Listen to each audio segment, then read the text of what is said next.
Fala, rapaziada, boa noite pra você que tá chegando comigo, amigos da Gol TV, tá tudo bem? Tá tudo tranquilo? Eu sou o Jonas Stelma, eu tô chegando aqui nessa noite com um mundo de informações pra deixar você extremamente bem informado. Então você que já tá chegando comigo, por gentileza, deixa o seu like, inscreva-se que você ajuda demais a gente, ajuda demais o nosso crescimento. O vídeo dessa noite aí, vale o reforço, cara.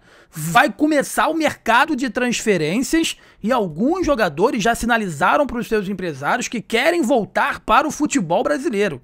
E aí algumas equipes precisam de meia, precisam de zagueiro, precisa de goleiro, precisa de atacante. Tem grande goleiro do futebol brasileiro, experiente, né? Que está se tornando reserva e já quer, né? Já está olhando para a próxima, tem outras possibilidades, né, na próxima temporada. E eu quero saber de você nos comentários se vale ou não vale o reforço aqui na Gol TV, tá bom, meus amigos? Depois a gente vai repercutir aí os seus comentários aqui nos próximos vídeos. O primeiro nome, teu time tá precisando de goleiro, cara, o Everton. O Everton, goleiro do Palmeiras, né? Surgiu algumas informações de que o Everton está insatisfeito, porque depois que o Everton voltou, ele se tornou um reserva de luxo do Carlos Miguel, né?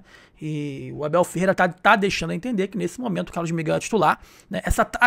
Já começou a ser feita a transição, né, do Everton indo pro banco, com o Carlos Miguel se tornando um titular da equipe do Palmeiras, né? E aí o Everton não tá satisfeito, evidentemente. Ninguém tá satisfeito em ficar no banco de reservas, né? E aí ele já tá começando a vislumbrar duas possibilidades para a carreira dele.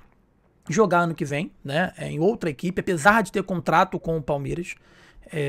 Eu acho que seria muita tranquilidade, ele negociaria com o Palmeiras a liberação no último ano de contrato. Ele estava em €1 milhão, cara. Então daria para ir para outro clube, né? Surgiu até ontem à tarde um print, alguém falando que ele poderia pintar no Bahia em 2026. Não tem nada sobre isso, não tem informação nenhuma sobre isso, e não acho que seja, né? Pode ser que eu esteja enganado, mas não acho que seja perfil, né, da equipe, aliás, do Grupo City, em contratar um goleiro de 37, que vai fazer agora 38 anos em dezembro. Dia 13 de dezembro, agora esse mês, ele faz 38 anos. Agora, tendo em vista, né, o fato do Fábio estar jogando com 41 para 42, né?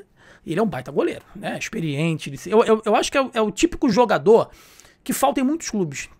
O time do Bahia, por exemplo, vou trazer um exemplo aqui do Bahia, falta essa cancha, um cara ali atrás para poder gritar, para orientar, para poder apertar, um time que se fala muito pouco, que se cobra muito pouco dentro de campo. Eu acho que falta, seja um goleiro ou até um zagueiro mais experiente ali no sistema defensivo da equipe do Bahia, para dar uma chacoalhada, muitas das vezes, no sistema defensivo. Então o Everton surge aí como uma boa possibilidade, fazendo o mesmo movimento que foi feito pelo próprio Cássio, né? Com a chegada do Hugo, o Cássio acabou perdendo espaço, ficou os jogos no banco e fez essa transição e foi pro Cruzeiro e tá se tornando ídolo lá no Cruzeiro também, tá? Então o Everton tá aí também fazendo esse movimento. Então na próxima temporada ele pode partir para outro clube, cara. Eu queria saber, cabe no Bahia, né? Cabe no time do Bahia?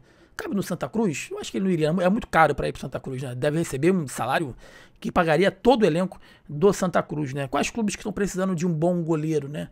Enfim, o Everton seria um baita goleiro, um baita reforço para qualquer equipe, eu tenho certeza absoluta, cara.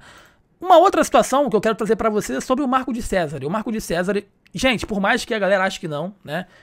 Eu trouxe essa informação com exclusividade. O Eric Faria confirmou depois nos programas lá do Sport TV. O Bahia tinha negociações, sim, muito avançadas com o Marco de César, sendo que Jonas, mas então o que aconteceu, né? Cara, aconteceu que no decorrer da negociação, né, a equipe do Racing foi lá e aumentou tudo aquilo que já vinha sendo conversado. Não, pô, calma aí.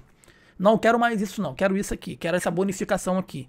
Tá, o que pegou foi que o Racing queria negociar o jogador, mas queria levar uma porcentagem gigantesca de futura venda, né? O Bahia, não, pô, calma aí, né? Então, assim, alguns pormenores foram travando a negociação e acabou que a janela fechou e não conseguiu contratar um baita zagueiro de César, tá? Um baita. Muita gente, tem um monte de apurador das apurações, gente que não sabe porcaria nenhuma, não tem informação e contato nenhum, que só fica repercutindo o que se fala no Sport TV e que fica só desmentindo a apuração alheia. Eu chamo de, qual é o nome? Eu chamo de apurador da apuração alheia. O cara não tem informação nenhuma.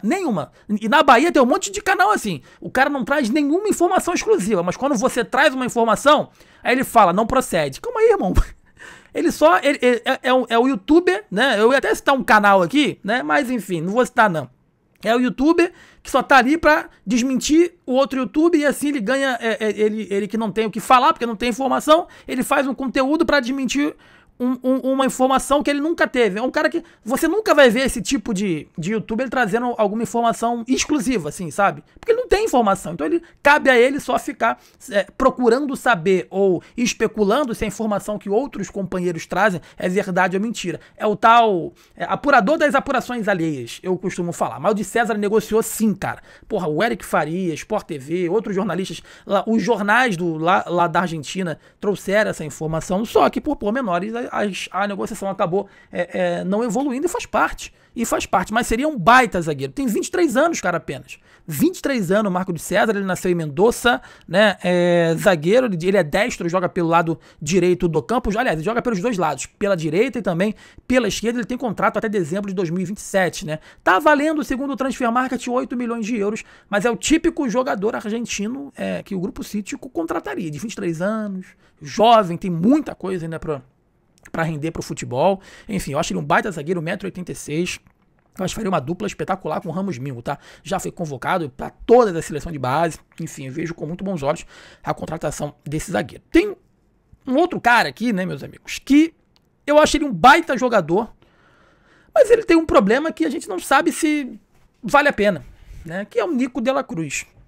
O Flamengo já acenou que deve negociar o Nico de la Cruz na próxima temporada, né? E até o presente momento, né, nem o próprio River Plate, que é um time que ele tem história, né, enfim, acenou, né, com uma possível proposta, tá? Mas o Flamengo já colocou ele no mercado, o Flamengo sabe que não conta aí com o jogador. A grande questão é que o Nico joga demais, mas entrega muito pouco, né? Quando ele joga, quando ele tá à disposição para poder jogar, ele é um baita jogador, né? Mas o difícil ele tá à disposição. E a questão é que ele tem um contrato até 2028 com o Flamengo. O Flamengo pagou nele, se eu não me engano, 18 milhões de dólares na época, né? À vista, 18 milhões de dólares no Pix, à vista. Agora o Flamengo tá tentando pedir 12, entre 10. Cara, se chegar com 10, 8, leva o Nico de la Cruz. A grande questão, meus amigos, é que ele é um jogador instável fisicamente. Ele não consegue performar. No Campeonato Brasileiro, por exemplo, de 35 jogos possíveis, ele só jogou 18. Não fez nenhum gol no Campeonato Brasileiro, não deu nenhuma assistência. Eu vou trazer para vocês aqui, rapidamente, o histórico dele de lesões, só para você ter uma ideia. Cara, deve ter umas 3 páginas aqui de lesões. Olha só, muita. Tem 1, 2, 3, 4 páginas de lesões do Nico de la Cruz. Então, assim, olha lá, desde 2016 ele vem tendo sucessivas contusões, né, até o dia de hoje. Então, assim, é difícil. No River Plate, olha quantas contusões ele teve no River Plate. Ele vai acabar indo pro River Plate, porque ele tem uma história, ele é ídolo lá, a esposa dele toda hora fica soltando alguma coisa lá do River Plate. Mas é um jogador aí que o Flamengo vai botar no mercado e pode reforçar uma outra equipe. Eu, Jonas, não contrataria, né? Eu não contrataria nem pro Bahia, para ninguém. Ah, mas o substituto eventual do Everton Ribeiro. Cara, se você for pegar aí na estatística os jogos com o Everton Ribeiro deve ter jogado 3 vezes mais que o Nico de la Cruz já na temporada. Porque o Bahia a gente sabe que é um time que mais jogou no ano, né? Enfim, o Nico não joga. Infelizmente, né? Infelizmente o Ronco estava certo. Ele tem um problema ali que ele não consegue ali no joelho dele. E é jovem, infelizmente. Agora, tem um outro jogador que também é jovem, tá jogando muito bem lá no futebol japonês, tá no Urawa Reds, né? Urawa Reds, lá da J1 League, né? E tem contrato até 2027, até o meio do ano de 2027. Jovem, 28 anos, revelado pelo Clube de Regatas do Flamengo, teve passagens por clubes do Nordeste já também, e ele se tornou uma das principais peças do Urawa, né, lá no Japão, só que ele tá com 28 anos e quer voltar pro futebol brasileiro. Eu já tinha feito um vídeo, né, sobre essa situação, ele tá valendo aí 1,5 milhão de euros, o jogador, que é o Matheus Sávio, cara, revelado pelo Clube de Regatas do Flamengo, ele tá com 28 anos, já passou pelo CSA, Estoril de Portugal, o primeiro clube dele lá no Japão foi o Kashima Reysol, depois ele foi para o Urawa, onde está até hoje, né? E já conversou com os empresários dele, falando que tá disposto a voltar para o futebol brasileiro por questões pessoais, familiares e profissionais também. Tá lá há bastante tempo, lá no futebol japonês, ele foi para lá em 2019, né? E quer voltar agora para o futebol brasileiro. Eu acho que ele seria um jogador muito útil para muitas equipes aqui no Brasil, tá? Não digo equipes de primeira linha, não, de primeira prateleira, não, como Bahia, Flamengo, Palmeiras, eu acho que não. Mas um Remo subindo, precisando um Mirassol, acho que o Matheus Sábio ele jogaria bem, né? Até mesmo num Santa Cruz, lá na Série C, e essa informação eu trouxe com exclusividade. O Santa Cruz foi um dos clubes que acenaram com uma negociação com o Matheus Sávio. A grande questão é que os valores ainda, 1,5 milhão de euros é muito pro Santa Cruz, o time de Série C é muito. Então assim, o Santa Cruz está buscando uma cara para essa SAF, né? Que vai ser efetivada a partir de fevereiro de 2026, e está procurando esse jogador que possa ser a cara desse novo momento, né? Se achava que o Thiago Galhardo poderia ser esse jogador, tá se vendo que não é, enfim, e procura-se um meia, que faltou muito esse meia de ligação na temporada passada pro Santa Cruz, e o Matheus Sávio, né? Ele surgiu aí como essa possibilidade também, mas em princípio as negociações não caminharam devido aos altos valores, tá? E se o seu time estiver procurando um centroavante, esse aí com 31 anos vai ficar livre no mercado agora em dezembro, e ele é muito experiente, apesar dos 31 anos, passou por vários clubes do mundo, jogou na Espanha, jogou na Premier League, jogou na Arábia. Eu tô falando do Lucas Vieto, cara, Lucas Vieto, né? Luciano Vieto, argentino, 31 anos, centroavante, ele é da Eleven Talent Group, né, um grupo que tem muitos atletas aqui na América do Sul, ele é multicampeão em vários clubes aí que ele passou. Olha os clubes que o Vieto já jogou, cara. Saiu do Racing, foi pro Vila Real, Atlético de Madrid, Sevilha, Valência, Fulham, Sport de Portugal, aí Al Hilal, né, e o último time dele foi o Al Qadsiya,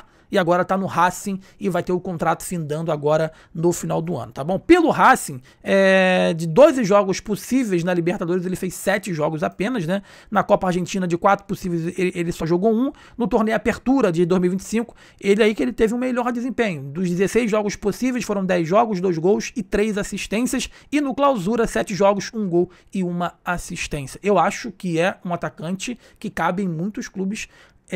Eu acho... Jonas, algumas pessoas dizem, Jonas, Vieto aí no Bahia. Eu acho que seria uma boa disputa com o William José, tá? Uma boa disputa com o William José. Com um diferencial, o Vieto, ele é mais móvel. Então, se o jogo pedir uma referência, é o William José. Se o jogo ele pede um atacante mais móvel, né, seria o Lucas Vieto. Aí vão perguntar, como é que tá a condição física dele, o histórico de lesão dele, cara? Vamos ver aqui o histórico de lesão dele. Cara, baixíssimo o histórico de lesão dele, baixíssimo. Nessa última passagem pela equipe do Racing, só para você ter uma ideia, ele teve poucas contusões, ficou pouco tempo fora, né?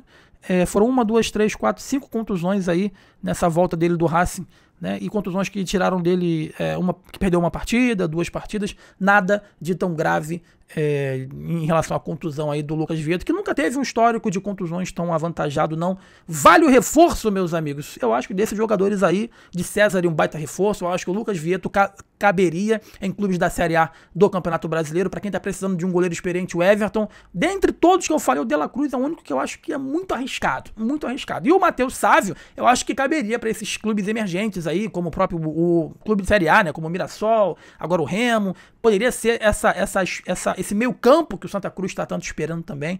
Enfim, né, são bons nomes para reforçar a sua equipe em 2026, beleza? Você que tá comigo, deixa o like, inscreva-se, que é muito importante, ó, torne-se membro aqui do canal, tá? É muito importante pra gente. Forte abraço para você, saudações, tamo junto, valeu!